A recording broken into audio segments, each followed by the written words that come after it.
Nobody along Laurel Fork Road could quite explain what Nora Bennett was doing. She was 10 years old. Every Saturday morning, she carried a metal bucket filled with grass seedlings down to the narrow creek that crossed the lower edge of her family's property outside Pine Hollow, West Virginia. She knelt in the wet soil and planted tall native grasses along the bank. Not lawn grass scattered from a bag, and not pasture seed for the family's livestock, but carefully selected clumps of switchgrass, river oats, and Virginia wild rye, each one pressed firmly into the soft ground with her small bare hands. She wasn't trying to decorate the creek. It wasn't a school assignment. No teacher had asked her to do it, and no one in her family had suggested it. Her older sister had stopped playing near the creek years earlier, and her father, Caleb Bennett, spent most of his time tending the family's hayfields, apple orchard, and small herd of cattle without ever proposing that anyone plant tall grass along the water. Still, every Saturday, whether the morning was clear or rain hung over the wooded hills, Nora returned. She brought more seedlings. She brought a measuring stick. She brought a notebook in which she recorded planting dates, water levels, soil conditions, and which patches were surviving. The Mercer family, who lived farther up the road, often slowed their pickup when they passed the property. Helen Mercer told her husband that the girl was probably trying to make the creek look prettier. He glanced toward the bank, nodded, and kept driving. It seemed harmless enough. A child planting tall grass beside a muddy creek hardly appeared important. Perhaps she had seen something similar in a nature book. Perhaps she wanted to attract birds.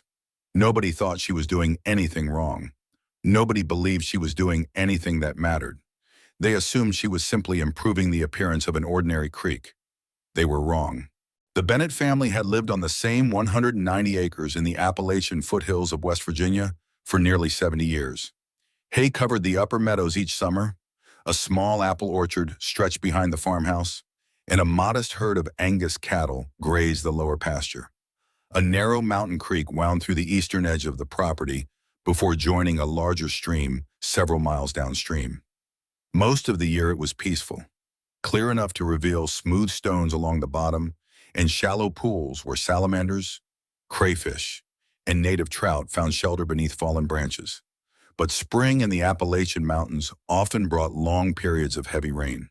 Water rushed down the surrounding hillsides, gathering speed as it poured into the creek. What appeared calm for most of the year could become a fast-moving torrent within a single afternoon. Nora had been watching that creek since she was 7 years old.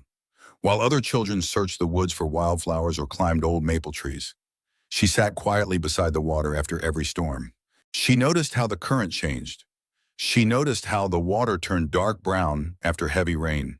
She noticed fresh roots sticking out from the banks where grass had once grown.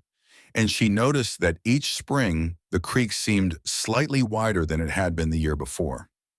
One afternoon, she asked her father why the creek kept changing. Caleb Bennett looked toward the water for a moment before answering. "Mountain creeks are always moving," he said. "That's just what they've always done." Nora wrote those exact words in her notebook. She didn't argue. She simply kept watching. After every storm, she returned to the same places, measuring the height of the water against tree roots and large rocks, comparing sketches she had drawn weeks earlier, and recording every change she could find. The more she observed, the more convinced she became that the muddy water wasn't only carrying sticks and leaves downstream. Every storm was quietly carrying away pieces of her family's land, one flood at a time. The spring after Nora turned 9 brought one of the heaviest rainstorms Pine Hollow had seen in years. Nearly 3 inches of rain fell across the valley in less than an hour. Water poured off the surrounding hillsides and rushed into the creek with enough force to reshape its banks overnight. By the following morning, almost 20 feet of the outside bank had collapsed into the current. The swollen creek had carved into the corner of the lower hay meadow, carrying away several inches of rich topsoil that Caleb Bennett had spent years protecting. He estimated that a noticeable section of productive land had disappeared in a single night. Like most farmers in the valley, he did what seemed practical. He hired a neighbor with a small excavator to rebuild the damaged bank. Fresh soil was pushed back into place. The slope was reshaped, and by late afternoon, the creek looked much the way it had before the storm. Caleb considered the problem solved and returned to the rest of the farm. Nora waited until the machinery had left before walking quietly to the repaired bank. She looked at the pale clay now exposed beneath the missing topsoil and pressed it gently with the toe of her boot. The ground felt compacted and lifeless. Nothing was holding it together. She realized the creek hadn't really been repaired at all. It had only been reshaped. The next flood would almost certainly do the same thing again. That autumn, she began searching for answers. She started with her grandfather, Thomas Bennett, who had spent more than 50 years farming the same mountain valley. Inside his old workshop were weathered conservation manuals, extension bulletins, and soil management guides collected over several decades. Nora spent evening after evening reading through them. She discovered unfamiliar terms like riparian buffers, bank stabilization, infiltration, native vegetation, and sediment control.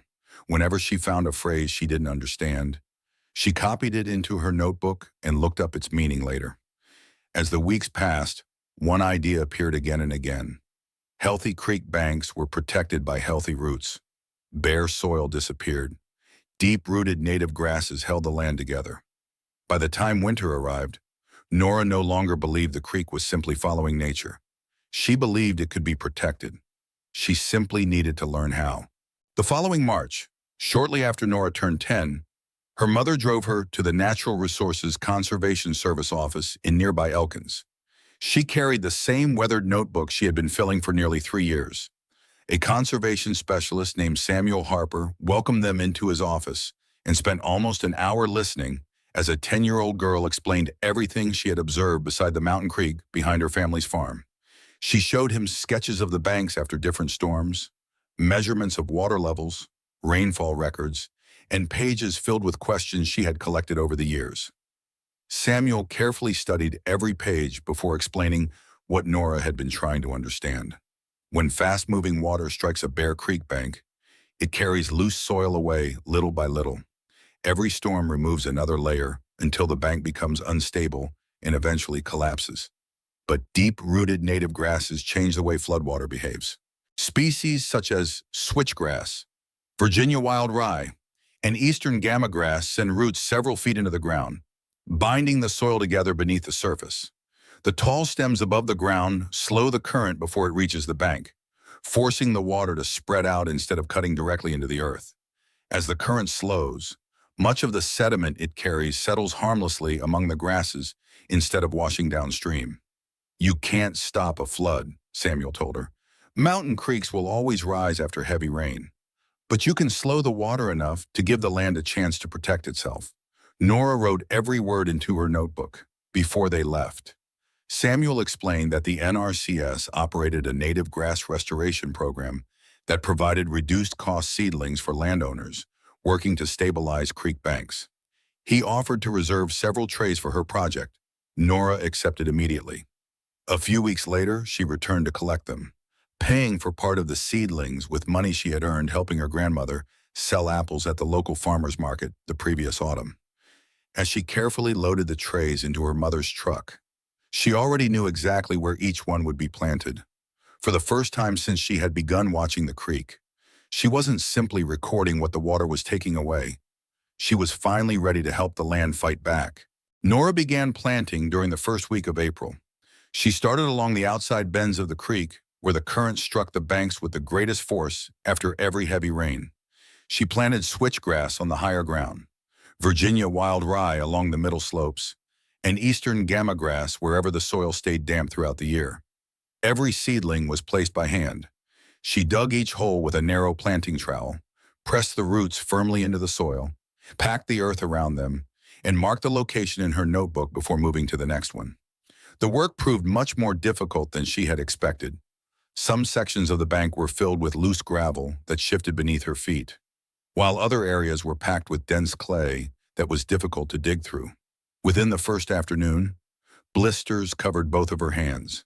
Even so, she returned before school whenever she had enough daylight and spent nearly every Saturday working beside the creek. Her older sister offered to help one weekend. Nora gladly accepted, but after less than an hour, she grew tired of the mud, the insects, and the steep bank before heading back to the house. Nora stayed where she was and continued planting alone. The Mercer family still drove past almost every weekend. Helen Mercer smiled whenever she saw the little girl kneeling beside the creek, convinced she was simply making the place look more attractive. Other neighbors said much the same whenever they met Caleb Bennett in town. He usually smiled and replied that Nora was working on a project. He never tried to explain it because he still wasn't completely sure where it would lead. Not every planting survived. A dry spell settled across the valley in July, and many of the grasses growing on the upper bank began turning yellow beneath the summer heat. Nora lost nearly a third of the young plants she had put into the ground only a few months earlier. Then another setback followed. Several cattle found a broken section of fence and wandered down to the creek 3 mornings in a row. Their hooves crushed dozens of young grasses and loosened the freshly planted soil. When Caleb saw the damage, he quietly gathered several fence posts and stretched a single strand of wire along the restored bank. It wasn't elaborate, but it kept the cattle away. Once the fence was finished, Nora returned to the damaged section and replanted every grass she had lost. She never complained about having to begin again. She simply opened her notebook, recorded what had happened, and continued planting, believing every mistake was another lesson the creek was teaching her. When August arrived, Nora replanted every section that had failed during the summer. She replaced the weakest grasses on the upper banks with more drought-tolerant native varieties and adjusted the spacing wherever she believed the roots needed more room to spread. She never complained about starting over. Instead, she carefully recorded what had survived, what had failed, and what she thought had caused the difference. Autumn gradually settled over the Appalachian hills, and the bright green grasses slowly turned golden before fading to dry brown stalks. To anyone passing the Bennett farm, it looked as though Nora's project had died. The tall grasses stood motionless through the winter, their brittle stems bending beneath snow and cold mountain winds. Most people assumed months of work had been wasted. Nora knew otherwise. Samuel Harper had explained that the most important growth happened beneath the surface, and while the plants above ground rested through the winter, their roots continued pushing deeper into the creek bank, weaving together until they formed a dense network capable of holding the soil in place. Throughout the cold months, Nora continued visiting the creek after every rain or snowfall. She measured water levels, inspected the banks, and filled more pages in her notebook. She wasn't waiting for spring. She was watching the restoration continue where no one else could see it. When warmer weather finally returned, fresh green shoots appeared almost everywhere she had planted the year before. By early June, the grasses stood more than 3 feet tall, forming a thick ribbon of vegetation along the creek. The banks that had once been bare were now protected by thousands of deep roots hidden beneath the surface. Even before the largest storms arrived, Nora noticed small changes. Ordinary spring rains no longer left fresh scars along the creek bank. The water flowing away from the Bennett property appeared noticeably clearer than it had the year before, carrying far less muddy sediment downstream. In late August, Samuel Harper returned to inspect the project for himself. He walked the full length of the restored creek, stopping occasionally to examine the grasses before continuing on without saying very much. When he reached the end of the property, he turned toward Nora with a smile and asked if she would be willing to speak at the Randolph County Conservation Workshop that October. She accepted. A few weeks later, she stood before a room filled with farmers, landowners, and conservation volunteers, holding the same weathered notebook she had carried beside the creek for years. She answered every question honestly, explaining what had worked, what had failed, what she had changed, and what she had learned. When Samuel introduced her as the youngest conservation volunteer he had ever worked with, Nora smiled politely before shaking her head. "I'm not an expert," she said. "I just watched the creek long enough to understand what it needed." The following May marked Nora's 3rd spring of planting, and by then the roots of the native grasses stretched deep beneath nearly the entire length of the creek bank. Late that month, a slow-moving weather system settled across the Appalachian Mountains and remained there for more than a week. Day after day, steady rains soaked the hillsides surrounding Pine Hollow until every meadow, woodland, and pasture was completely saturated before the ground had a chance to dry. A second storm moved into the region, dropping nearly 7 inches of rain in less than 48 hours. The National Weather Service first issued a flash flood watch, then upgraded it to a flash flood warning as mountain creeks and rivers rose rapidly across Randolph County. Caleb Bennett walked the farm without saying much.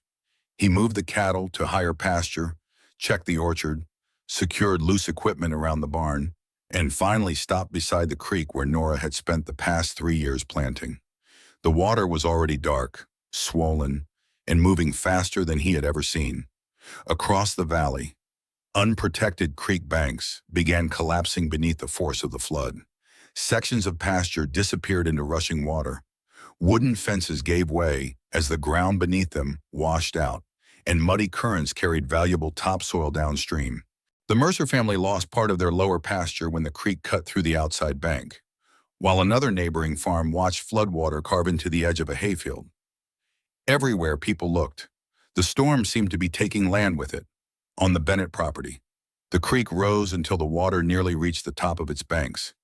Caleb stood on higher ground, remembering how the same creek had destroyed part of the meadow only a few years earlier. Then something changed. As the flood reached the stretches Nora had restored, the dense stands of tall native grasses absorbed much of the force of the current. Instead of crashing directly into bare soil, the water spread through the thick vegetation before reaching the bank.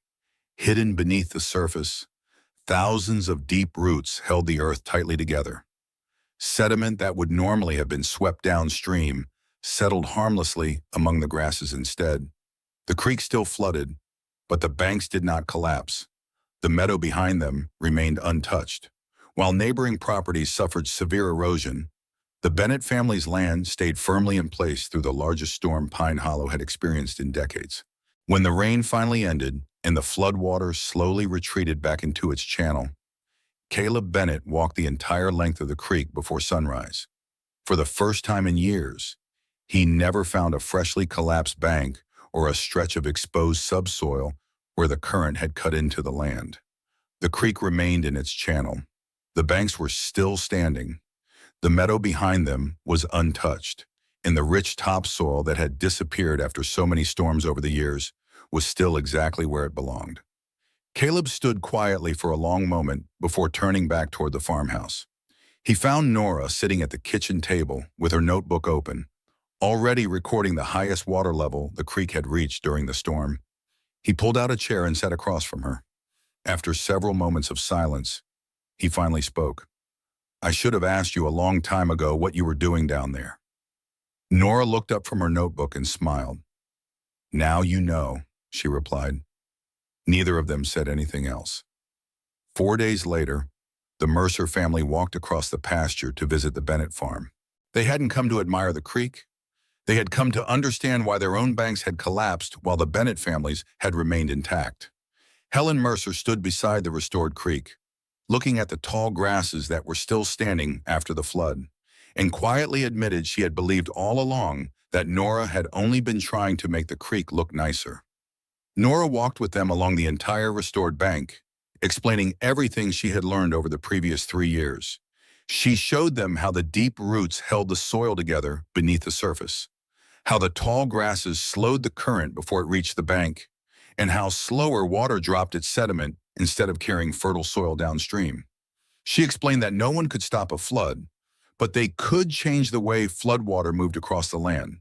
Healthy soil can absorb more water than bare ground, she said, and healthy roots hold on to the land when the rain tries to take it away. Nora was only 13 years old, but by then she understood something many adults had never taken the time to notice. By the following spring, 3 neighboring families had planted tall native grass buffers along the creeks that crossed their own properties after seeing what had happened on the Bennett farm. Samuel Harper began using Nora's restoration project as an example during conservation workshops across Randolph County, showing farmers how deep-rooted native grasses could protect both productive farmland and mountain waterways. The county conservation office started distributing native grass planting guides along with affordable restoration kits to landowners interested in stabilizing their own creek banks. Nora Bennett never considered herself an expert. She never traveled from town to town giving speeches or trying to persuade people to follow her example. Whenever someone asked a question, she answered it. Whenever a neighbor wanted help choosing the right grasses for a particular stretch of creek, she gladly walked the property with them and shared everything she had learned. She never stopped carrying the same weathered notebook that had first accompanied her to the creek years earlier. Looking back, the greatest harvest the Bennett family gathered that year wasn't the hay from their meadows, the apples from their orchard, or the calves born in the spring. It was the rich mountain soil that remained exactly where it belonged because one quiet little girl had watched a creek closely enough to understand what it was slowly taking away and decided to act before it was too late. Healthy land is protected one careful decision at a time, and sometimes the person who notices the smallest changes is the one who makes the greatest difference. If this story leaves us with one lesson, it is that nature often reveals the solution long before most people recognize the problem. If we are willing to slow down, pay attention, and learn from what we see. What's the most valuable lesson you've learned from the land where you live? And where are you watching from today? Tell us in the comments below. If you enjoyed this story and believe America's farms, forests, and mountain communities still have important lessons to teach, please like this video, subscribe to the channel, and join us for the next true story.